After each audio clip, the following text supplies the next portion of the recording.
everybody, or sort of welcome back.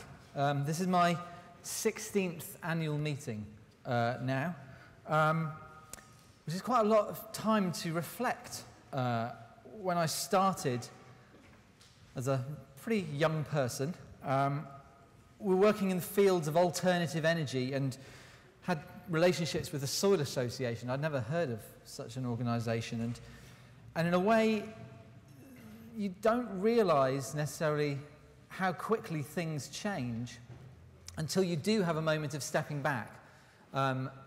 Bill Gates, I think, said that in the short term, nothing really changes as quickly as you think it should. In the long term, things change a lot quicker than you ever believed was possible. And I think that for us today, what we've heard is a lot about financing change in all different ways. And for those of you who are Triodos customers, you're actively participating in doing that. For those who are considering it, you're looking at that as an idea. My role now is more international, looking also at what role we play beyond just financing change, but changing finance. If we look at the last few years, we're beginning to understand the huge, almost dominant role that the finance system has in being able to affect everything else that we do. Everything else we want to become possible in the world is in some way related to being able to have a healthy finance system which is able to finance the things which society is going to rely upon. Whether that's energy, sustainable food, more social enterprises, whatever that is, it's going to rely upon changes to a finance system which has become, a lot of it, about itself, about profitability at a cost to society and the planet. So we see ourselves as having this dual role of financing change and, by doing so, really being able to change finance. Well, how do we change finance? Someone asked, well, why don't we just grow and we can just take over the banks? And what if everybody was to close their bank accounts and come to Triodos Bank? Well, it's a nice thought, but in reality, it is overwhelming. That is not the theory of change. Yes, we want to keep growing. We want to keep attracting new people. We want to keep up with the pace of growth of our customers and people doing amazing things. But at a certain moment, that isn't our goal to become the next monolith. It's actually about how we can inspire by being a footprint of a mentality in banking which can allow lots of different Triodos banks to be here in the UK, but all over the world. And all of them, not necessarily having an identical model, but being inspired by the same principles, the same kind of missions of being connected to the needs of society and working with inspiring people, entrepreneurs, people like Paul at Bristol Together, who some of you saw last year and who Dan mentioned today, who are trying to do something of real value, and that we as responsible bankers are able to interact with them to make sure that those plans are solid and that they grow as healthy enterprises and have a real social impact. So this values perspective, this values-based banking, well, what is it? How do we begin to communicate? So what I'm going to talk to you a little bit about today is a bit more about the Global Alliance for Banking and Values, which is a collaboration of banks which we've started to form through Triodos Bank and other partners around the world, of financial institutions who are trying to do what we do in their own local contexts, and are trying to collaborate very practically on things like raising capital together, developing the human capital of the bankers who we employ, about being able to get the right balance between the financial skills which are required for a healthy bank and the skills required to really be able to connect to people in the right way. And we need to start to create a narrative so that it can influence not just the people who are connected in this room and our supporters and friends, but for people who have never had a conception of a bank being anything other than what it is, who kind of feel defeated that on the one hand there's a surge of anger about what's happened in the banking world, and on the other hand there is not an appropriate sense of agency for what is the response. We want to be a little bit like the video that Hugh showed, that movement where we as ourselves as an organization have to realize that whilst we're important as an institution and we have to make sure that we are robust financially, that at a certain moment to change finance, the movement is more important than the individual. The movement is more important than us as an institution. And it's those ideas that we're trying to communicate. I'd like to show you a little bit about something which we've started to do as the Global Alliance to try and explain this concept of values banking to an audience for whom it is totally new for. Let's see if this video can now run. Why value-based banking? There are 3 things that makes a value-based banking different. There are 2 reasons why you care, and 4 easy steps you can take to join the movement. 3 main things that makes value-based banks different.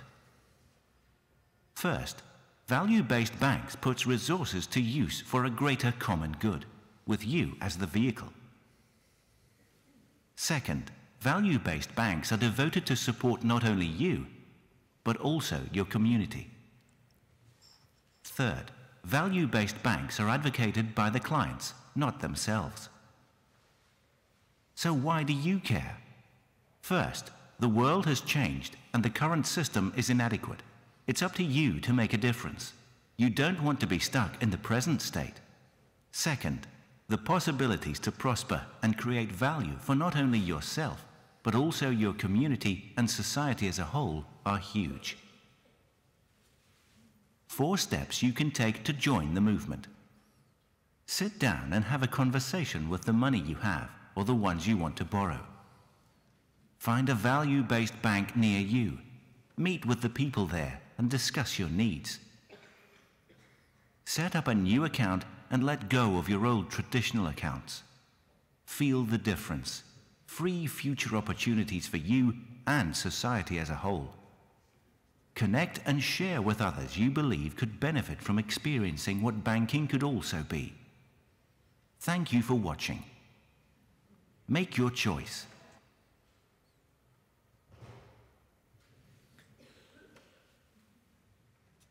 So, taking this concept, let me take you on a bit of a tour. You're very familiar with some of the stories of the projects which we're financing at Triodos Bank. Let me talk to you about some different contexts, different countries, different cultures, and see what's been important to them and how different financial institutions which are value-based are working in a similar kind of way. This is a picture, and this is an exhibition which we invite you all to have a look at maybe during the breaks, up on the monitors over there, which tells stories. And there's stories of our partner banks within the Global Alliance and some of the work that they're doing. This is a picture in British Columbia in Canada, where there's an institution called Van City, which is the largest credit union in North America. And this is a picture of the Songhees First Nation in a construction site. Songhees First Nation, Canada and Vancouver in particular has grown up with lots of immigrant populations. In fact, North America is mostly populated by immigrant populations. And yet it has hundreds of First Nation peoples, the Aboriginal peoples of North America. And over the many years in their history, it's been very difficult, and they've been moved off their land, and only now, in recent years, are through dialogue with government, they being able to have the right levels of freedom to do what they want to do and live in the way that they want to. The Songhees are a nation. So under the laws of British Columbia, they have now actually had the rights to operate as a nation with tax-raising powers on their parts of land and to develop businesses. But when they wanted to get together and say, well, what we really want to do is to create a community hub for the 650 within the band, that they were really kind of struggling with how do they communicate this to banks? How do you say, well, you're financing us, and actually, well, what's the organization? Are you a company or a charity? They say, we're a government. And what they encountered was a lot of resistance, where banks would come in an exploratory way, but they would come with the attitude of, well, this is what we can do. This is what we do. And here's our products, which we can give to you.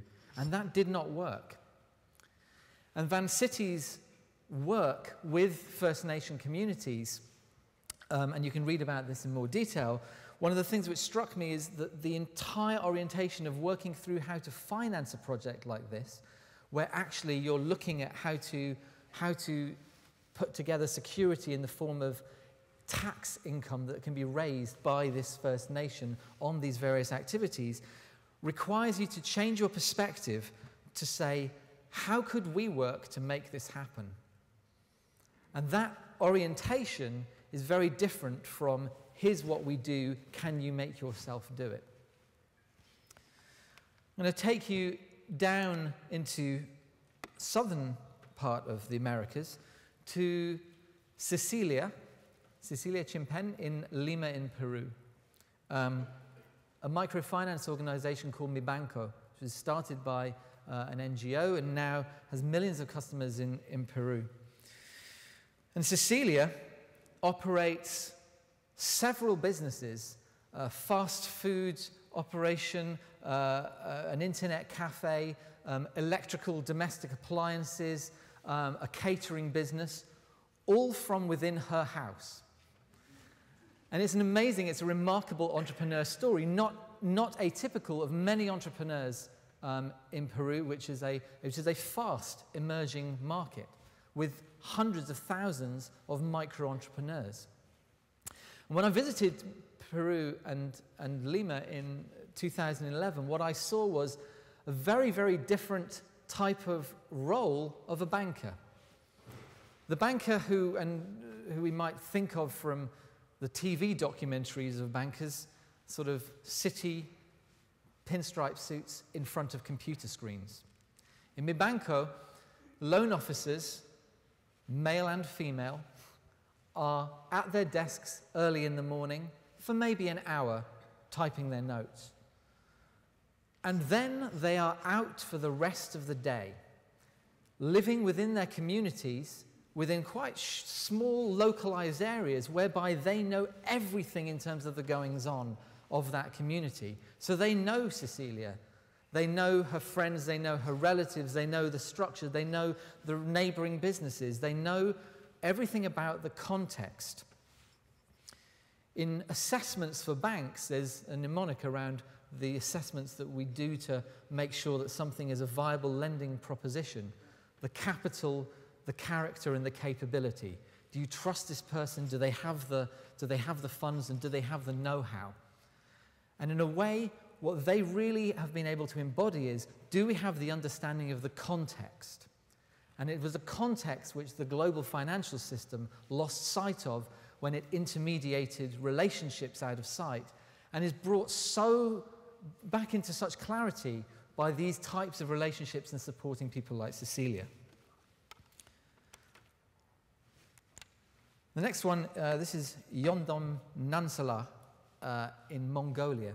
She lives in Ulaanbaatar, the capital of Mongolia. It's the coldest capital in the world. It goes down to about -30. So just in case we want to moan about the weather in Bristol, that's serious weather. And as a consequence of it being that cold, there's a huge amount of people living in Ulaanbaatar in traditional gez, so wooden huts. And therefore, because they haven't had access to particularly efficient heating technologies, there's inefficient wood, stove boilers which are using massive amounts of coal. So not only is it the coldest capital in the world, it's the second most polluted.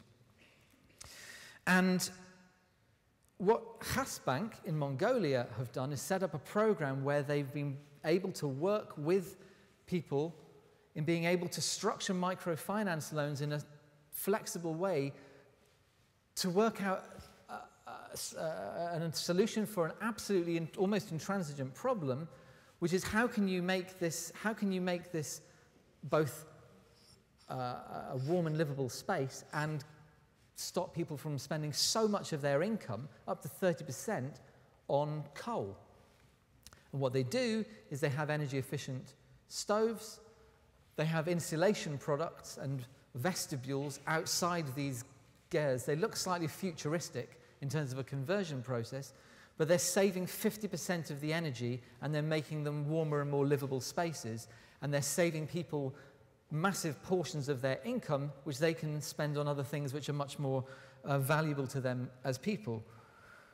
If you consider where we've got to in terms of the Green Deal in the UK, where despite a lot of trumpeting, the people who've actually taken up the Green Deal is in the hundreds, there have been 100,000 or more homes in Mongolia which have been financed in this Mongolian version of the Green Deal. So in a way, there's an awful lot that we can learn even here in the West from some of these partners. And that's something which we all benefit from in terms of these interactions from our Global Alliance partners. The Bristol Together story Dan talked about in his talk, and I won't repeat it, but what I will say is trying to understand what our theory of change is all about requires to think about what is the meta themes going on. Yes, we can see the social impact. Yes, we can see the entrepreneur, but what is it that's our part in this? And our part is, how can we both walk the line with the entrepreneur together to that next step towards a positive vision? So how can we be the enthusiastic yet grounded first follower to say, yes, we're going to back you? In BRAC Bank in Bangladesh, there was a study which was conducted to look at the impact of their SME lending, and they showed that most small businesses have increased massively in benefits in socioeconomic terms from being trusted. I spoke to somebody running a community development finance initiative in the US who said, our biggest impact is the self-confidence we're able to generate by backing these entrepreneurs.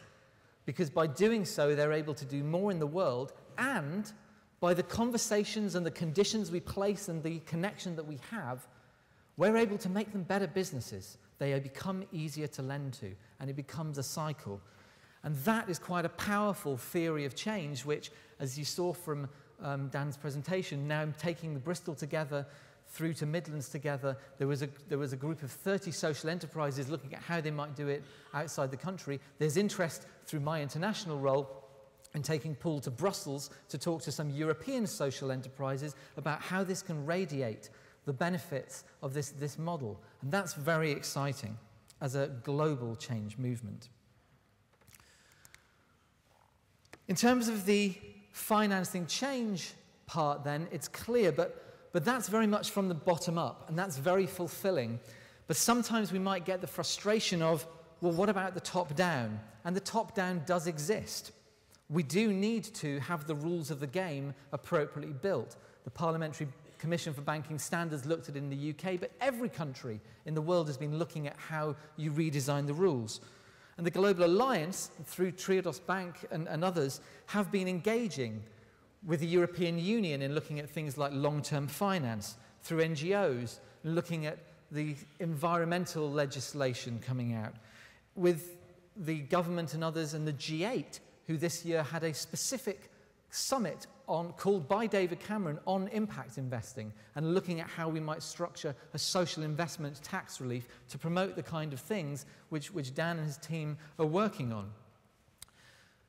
The Global Alliance came out with a Berlin Declaration in our meeting this year, looking at, well, what are the three major forces? And we came with three things: transparency, sustainability, and diversity. Transparency, meaning everybody should be able to enjoy what you get with Triodos Bank, which is you able to see what you're funding. And in fact, there should be transparency throughout the financial system. But that is actually a challenge for you, and it's a challenge for consumer organizations, and it's a challenge for campaigners to demand that transparency. Sustainability is an inherent responsibility for banks. You're charging us, you're employing us to do your work, to keep your money safe, and to make sure that what we're investing in is sustainable from a financial and across the social and environmental aspects. And that's absolutely critical for the responsibility of a bank. And the diversity that we need in banking, where I said we need lots of Triodos banks, we need lots more banks. We at the moment have so few large banks, it's very hard to change a system like that. We need to have more banks. And different types of banks too, which actually meet and address the diversity of the needs in society. And that's a challenge for regulators and governments. We can't necessarily break ourselves up voluntarily. That is a process which we need to be putting the arguments for, but also is something which we really need to be saying to the government that this is important. And they're beginning to get it, but starting from the position of today, that's quite difficult. My closing remarks. If you are somebody who gets enthused about what we're doing here and really gets a lot of benefit from seeing the results, the fruits of financing change, but get frustrated from the realization that finance has to change so much, then I have some words from an American author called Rebecca Solnit, which is that, and she's a writer and activist, and she said that the trouble with activism or environmental campaigning is that you never really get the chance to celebrate what you've achieved because you only see the next step up. We never actually may get to the point of perfection, but actually, we are actually being able to see a very different type of engagement now from the global financial players and large banks with what we're doing. We are not ignored as Triodos Bank. We are, as Hugh said, we are called upon for comment, and it's a comment which is increasingly being listened to. What we have to do, though, is do more than just have this will of what's in our hearts of what we want to change, or the heads of our analysis for this situation. But we have to all act differently. And that includes us as a bank. And the Global Alliance gives us a chance to collaborate with other financial institutions who might be our competitors. We were pleased to welcome the Ecology Building Society this year to the Global Alliance. And everyone thinking, but they're a competitor, but how does this work? Well, it's all about competitive cooperation or collaborative competition. Which is it? It's kind of the French film noir. It's like, I love you, but I want to kill you. This means that no matter what our ideals are and principles, no matter what our thoughts and analysis are, we actually have to change our behaviors. And that means interacting with organizations in a different way. It means being able to sacrifice something about the drive to increase just the institution for the drive to really, really promote the mission.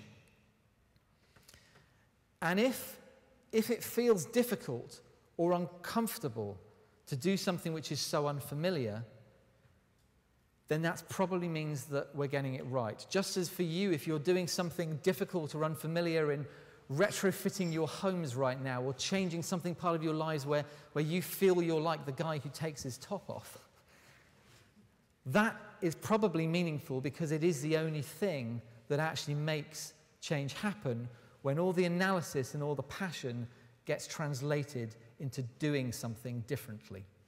Thanks very much.